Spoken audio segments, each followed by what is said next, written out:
Salut les Grapers! Dans cette vidéo, nous allons voir comment utiliser la fonction Combine pour associer ou soustraire des solides entre eux.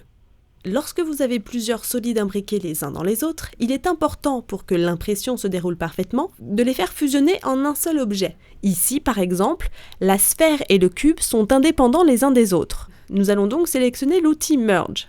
Une nouvelle fenêtre s'ouvre avec Target Solid et Solid Source. Cliquez sur Target Solid et sélectionnez le solide qui va recevoir les objets. Pour nous, le cube sera la cible.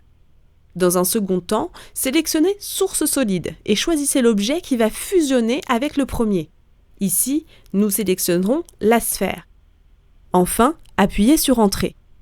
Vos deux objets ont maintenant fusionné et ne forment désormais qu'un seul et même objet. L'outil Subtract permet de faire des trous dans les solides à partir d'un autre objet. Dans notre exemple, nous allons faire un trou dans le cube à partir du cylindre.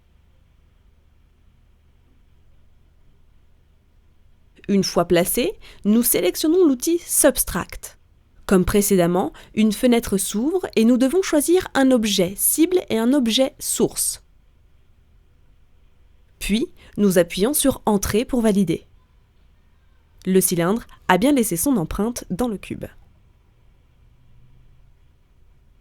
Avant de continuer, utilisez la fonction Undo en haut à gauche de votre écran pour revenir en arrière. Cet outil très pratique vous permet de corriger vos erreurs. Les raccourcis clavier sont commande Z ou CTRL Z. Choisissez l'outil Intersect. Comme pour les deux autres outils, une fenêtre s'ouvre. Sélectionnez votre solide cible et votre solide source. Appuyez sur Entrée pour valider. On constate que l'outil n'a gardé que la matière qui était en commun entre la sphère et le cube. Et voilà, vous savez maintenant utiliser les fonctions Combine sur 1, 2, 3 Design.